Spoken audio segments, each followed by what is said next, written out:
This conference will now be recorded. And it pulls it off of the amateur bands for emergency operations, but that doesn't necessarily mean that we don't use stuff that would be used by the public, like FRS, GMRS, MERS, CB, and other technologies, as well as we need to know and understand about the inner workings of internet, helping interop telephones, computers, and so forth with some of the communication systems. And it's important that we as amateurs, we maintain our skill set with the various modes that are available and the new ones that keep coming on the horizon, like D-Star, DMR, and some of the newer modes.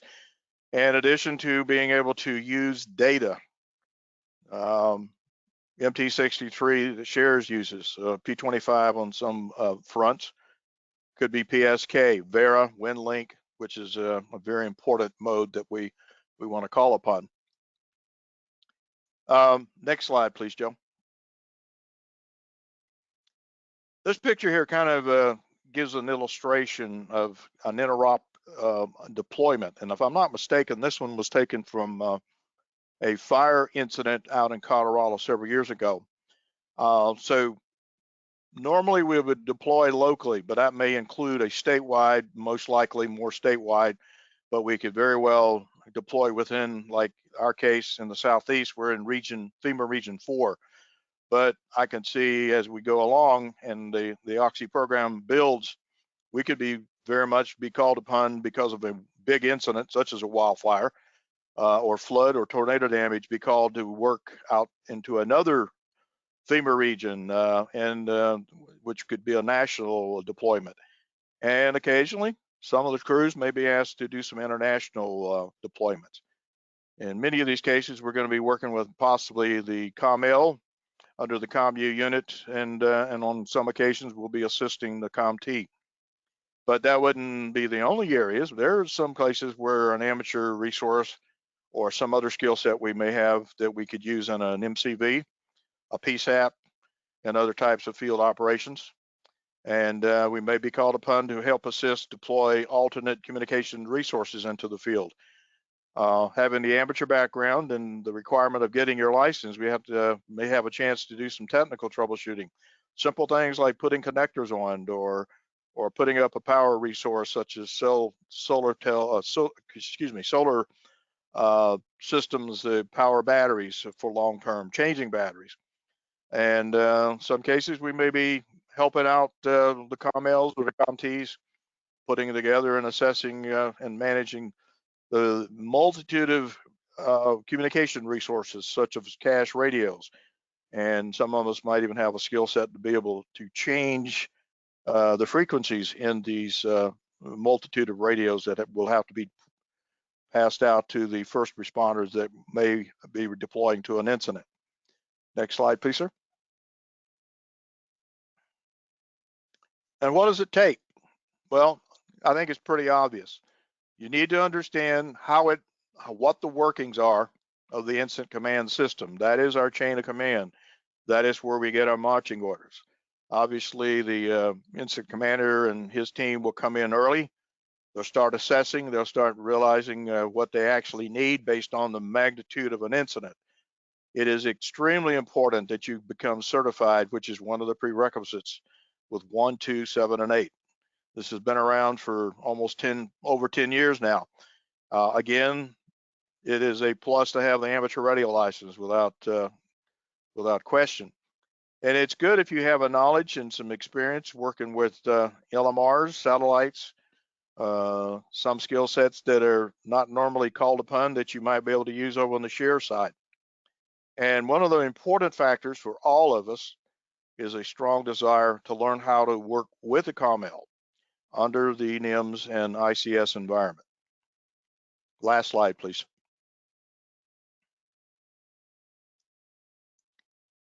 And here is just a few of many incidents that has occurred since 2017 when I first stepped over and straddled the Aries and the AUXC side.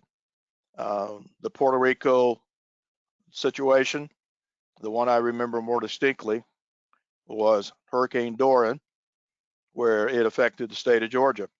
Had the opportunity and pleasure to work under the SOC and get a statewide view of how to operate, helping out as an AUXC resource.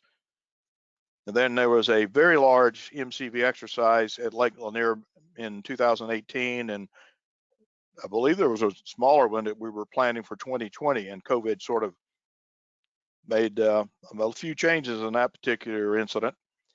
And occasionally we do exercises in the various GEMA region. There was one held in Region 6 recently. And then, of course, Hurricane Ira. As you can see in the picture, this is a portable tower system. It's very interesting to see this thing in action. We happen to have one at the MCV in 2018, Lake Lanier, and the little box on the left of the trailer is the radio and power source and so forth. Very impressive to see something like this, something that probably your wives won't let you put in the backyard.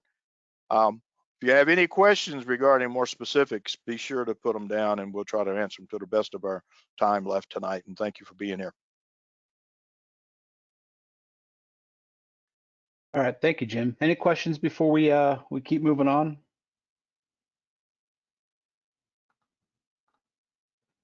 All right, so now we'll turn this over to our operations chief and our operations team. From an operations perspective, James Rigstar is our operations chief, and part of his team, Mark Bell, Bob Heron, Mark Crow are all part of our operations group. Mark, I believe you're representing operations this evening. Yes, thank you very much, and welcome to the crew. In very brief, operations is actually quite busy. We have a new organization, Georgia AUXCOMM, and for that we have to put in a lot of plans, processes, and procedures to be successful. So in very brief, we're working on those plans, processes, and procedures broken down into the 4 main op plan categories that you can see. We have portions that are complete, we have portions that are in draft, and we have a lot of work ahead of us. So that's basically right now what the operations team is up to.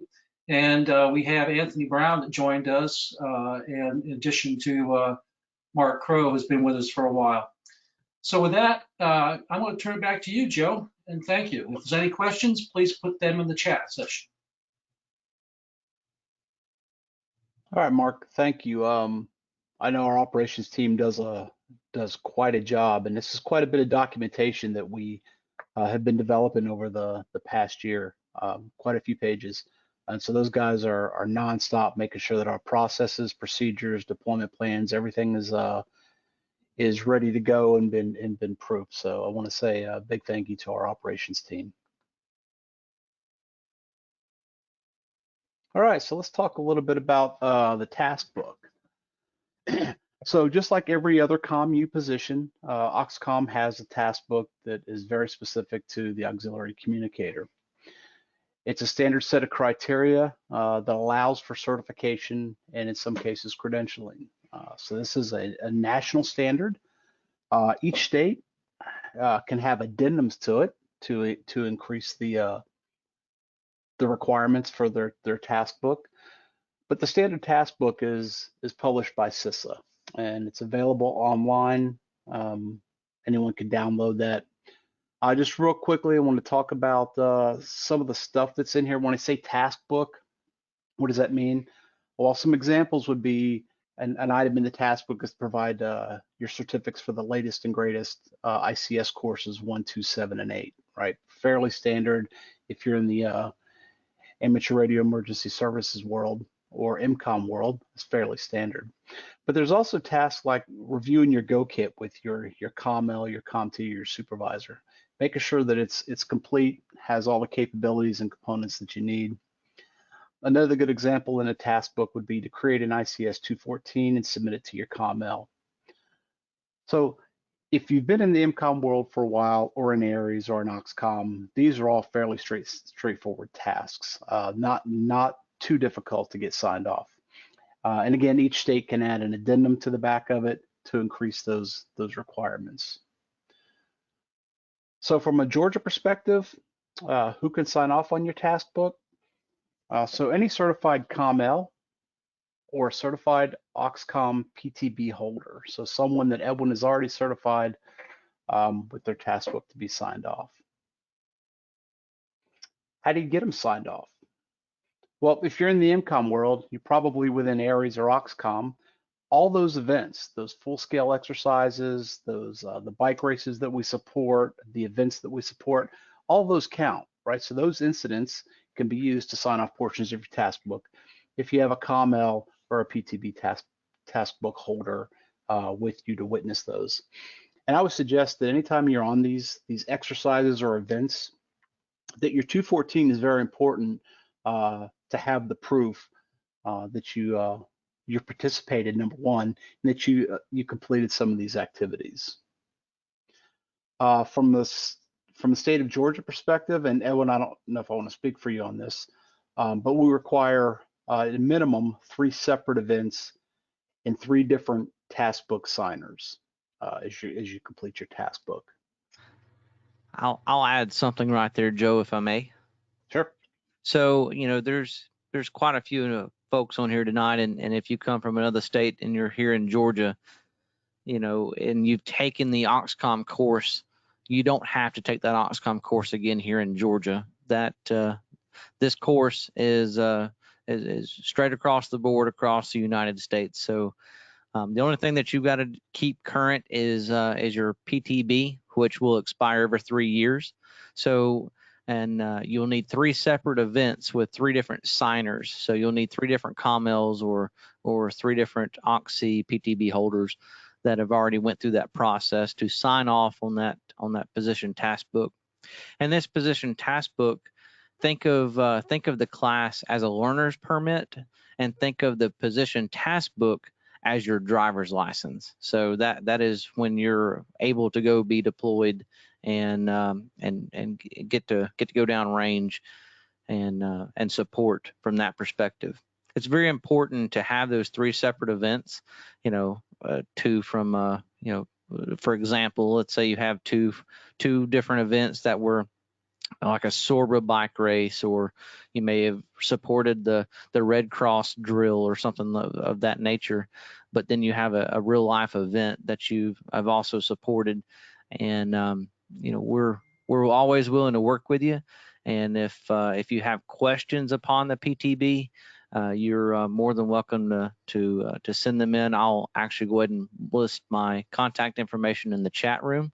So if you've got a specific question upon maybe a tasking and or a something that you've done and or coming up to do, I encourage you to reach out to me, send me an email or reach out to me in some form or fashion, and we'll approve that to be used as something that you can use on your task book. The task book is the same across the board. I want to reiterate that part because that is very important. That's a key element. Just like we use in all hazards world for a COML, let's say we need a COML out in a wildfire out west somewhere, and they're asking for an all hazards COML. This is an all hazards auxiliary communications task book, meaning that it's the same task book used across the board.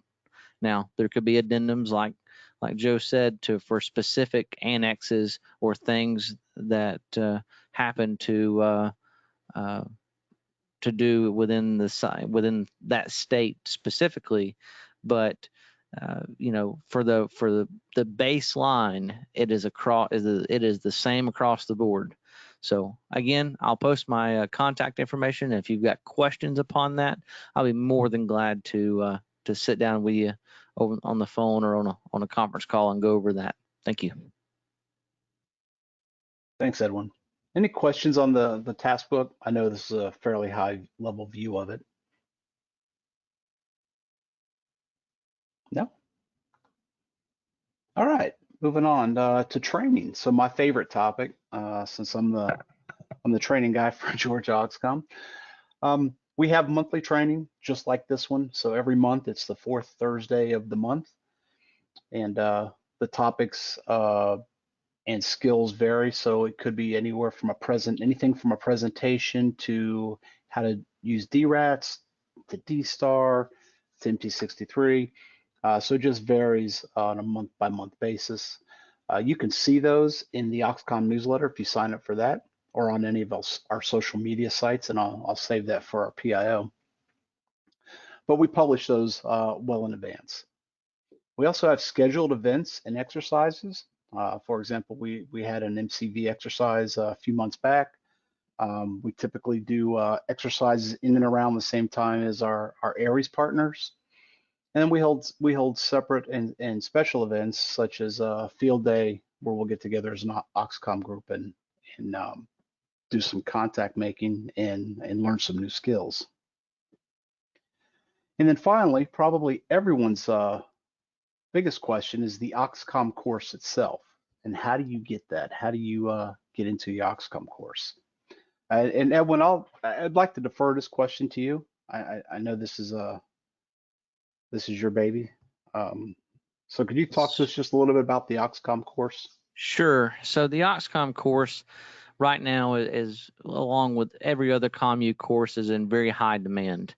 You can find some courses online that FEMA and the CISA are putting on that are virtual, but as of right now, the state of Georgia is not doing any virtual training from a CommU perspective, other than a few little webinars here, there, and yonder, but it's not going to be specific for, let's say, this program here of OxCom or CommL or CommT or RADO or any of the other things that fall in our shop here. And let me explain two reasons why. One, a OxCom person is really a hands-on field person, and so a lot of times trying to teach something that is hands-on, being out in the field, that's very hard to do virtually. Same way with the CommT. CommL is a little more forgiving, so you'll see a few more of those. But don't be alarmed. It is going to be when the pandemic, when we get ahead of the pandemic and there's more vaccination, there's less numbers on the rise. So we will be supporting and we will be having those classes available, spread out, not just in the metro area of Atlanta, but we will spread those around the state. So just be patient, and I see a question on here, so let me go ahead and address this. That's a very good question, Kathy. So the question is, what's the difference between a CommL, a CommT, and CommU? So CommU is the communications unit itself. It encompasses a communications unit leader, which is a CommL, a communications technician, which is a CommT, RADO, a radio operator, as well as OxCom, auxiliary communicator, INTD, that's incident tactical dispatch, and then there's ITSL, which is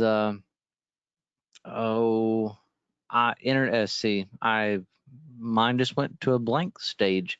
IT specialist. Thank you. There we go. An IT specialist. So that's what we have. So that's a very good question. INCM, Incident Communications Center Manager. So that's what we have, and we will be offering those classes back in full force. Just probably I would really guesstimate somewhere in around the middle of the year we'll be back to full force. Back to you, Joe. All right, thanks, Edwin. Any questions on this part of the training or on the OxCom course?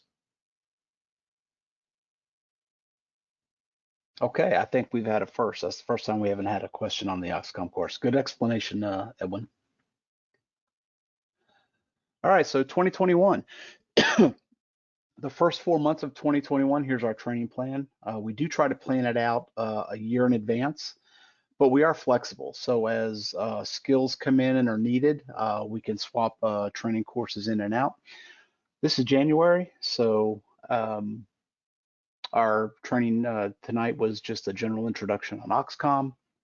February, David Nadler will be back, and he'll do an official Skywarn training course. And then with March and April, March is IPALS with Jody Martin. And then the one I'm really looking forward to is in April. Dan Wills was the incident commander during 9/11. And he has a presentation that he gives about how that day unfolded and the things they had to deal with. So we've got a great program lined up for 2021. And I do want to remind you, this training is open to everyone. You don't have to be a member of OxCom. You don't have to be a member of ARES. We invite everyone to come and learn and be a part of the MCOM community. All right, so switching gears just a little bit, we'll turn this over to our PIO, Joe Domoleski. And Joe is going to talk to us a little bit about how you can help. Okay, thanks, Joe Martin. We have double Joes, so I know a good number of you online, and for those that don't know me, a lot of folks call me Joe Dom. I'm KI4ASK, and I am really glad all of you are online with us tonight. You know, amateur radio is an incredible hobby, and it can be a lot of fun, and it's a great service to the community. And so one of the things that we would like to offer to all of you is to get your involvement. So I'm here tonight to tell you how you can help us, how you can help your communities, how you can help each other and the amateur radio community at large. The first thing is to join OxCom. I just posted the link to our website in the chat. You can do a Google search and it should come right up. We need more members, and that's part of the reason we're doing this tonight. We need your support. We're working on a really cool patch that we're going to give our members. And I know I drugged some of you are online from the Fayette County Amateur Radio Club meeting, which I was the host of last hour. It's a lot of Zoom calls tonight. We're just like we did a patch there. We're working on something really cool. So you're going to want to be in the loop for that. So we'd invite you to join us. And that way you'll be kind of first in line to know about when the AUXCOMM training is going to be held, when there'll be opportunities to get position task book sign off, and you'll really be in the know. Sign up for our newsletter.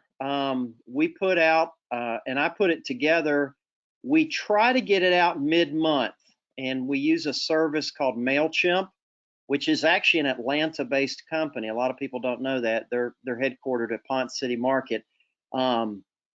We try to get that out and tell people about what we're doing, tell people about our training meetings. I just resent it. We've got almost 160 subscribers. It's totally free.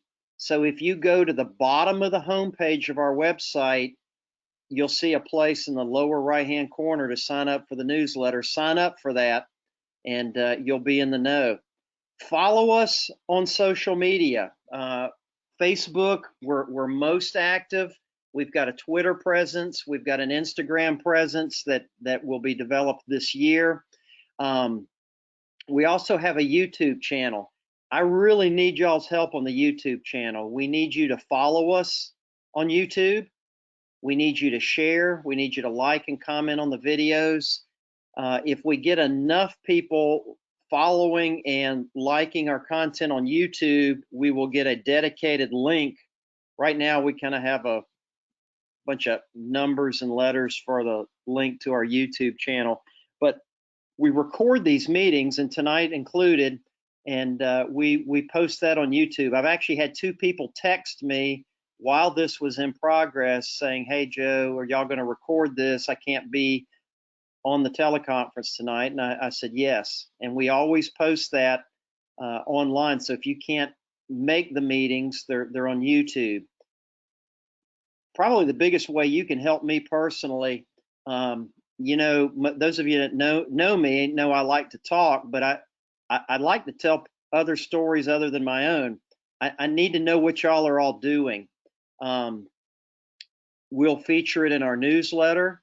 We'll put it on the website. We'll put it on social media. You can put it on social media. You know, tell us about the, bike race that you helped at. Tell us about the last Skywarn activation. We'd love to hear from you, and we'll get that information out, and then spread the word. We started this organization this time last year, and right when we started it, COVID became a thing, and it's been a challenge. And I'd like to acknowledge my colleagues on the leadership team. We created the organization, and we've pushed hard to get this far, despite the fact that COVID's going on and we haven't been able to meet in person, and opportunities for in-person training have been limited. But we have done some really cool things. Our sponsor Edwin was able to set us up for field day at Cloudland Canyon last year, and those of you that have been there know that that is like one of the crown jewels of the state park system. And we had a blast, and people got their position task books signed off, and we learned a lot. We did fox hunts, we flew drones, we made contacts with people, we set up digital modes. And we want all of you to be part of that this year. So that's how you can help us.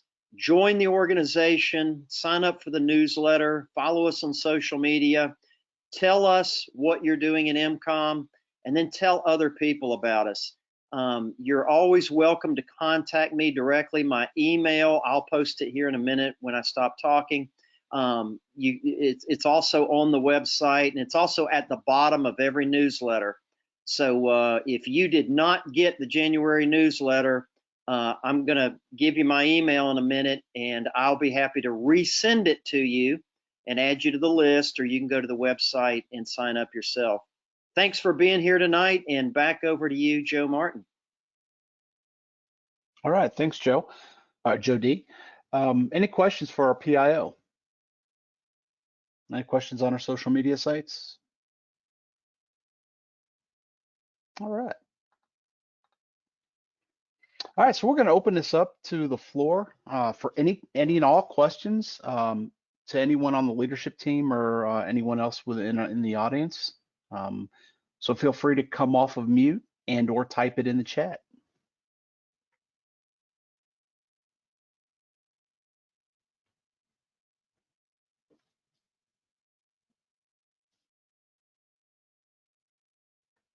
No questions for anyone on the OxCom team or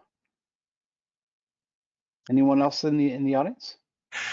Now, if y'all don't ask questions, we're going to ask you all questions about the incident command system. So speak up. This is Larry. I just wanted to comment about Cloudland Canyon and how much fun it was. I just so appreciate Edwin's putting that on. We just had a glorious get together, even in the middle of COVID, and we learned so much and had such a great time. It's one of the reasons I enjoy AUXC so much. Thank you, Edwin. Thanks, Larry. A quick comment on Cloudland Canyon. That event was probably one of the best field days I had been to, and did not expect to learn as much about electronic components at an outing as I did. So that was a great opportunity. If you get the opportunity to go again, something you certainly don't want to miss. And then there was a question in the chat on Facebook, and it looks like Joe answered that. Okay, yeah, so we do have a Facebook site.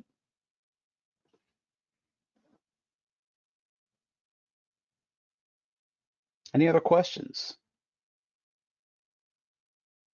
I know Lynn did ask about that picture in the helicopter. Yep, that was Edwin and I. Edwin, I don't know what kind of helicopter that was. I was a Gwinnett County's MD 500. I believe, is it a 500, John? I believe it is.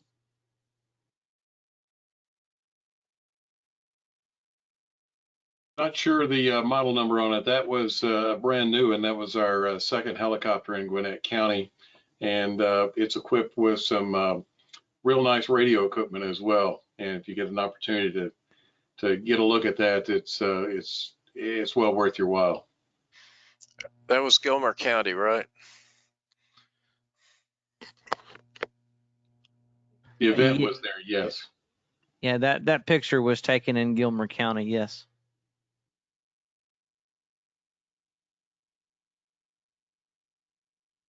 All right, any other questions? All right, don't forget our next training will be February 25th.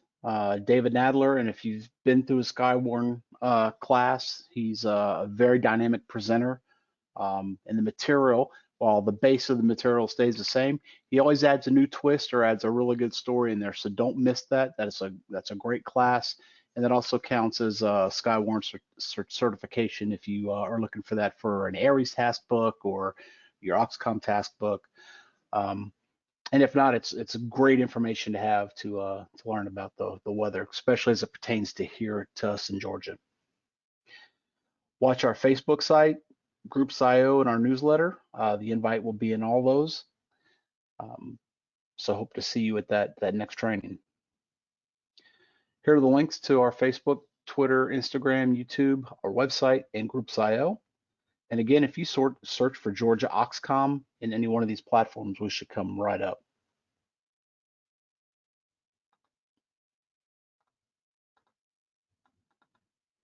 All right, I want to thank everyone for being here this evening. If you need anything, please reach out to any of us on the team. We'll be more than happy to answer your questions via email or on the website or on Facebook. Again, I hope you guys have a great evening, and we look forward to seeing you again next month. Thank you. Bye, everybody. Thanks.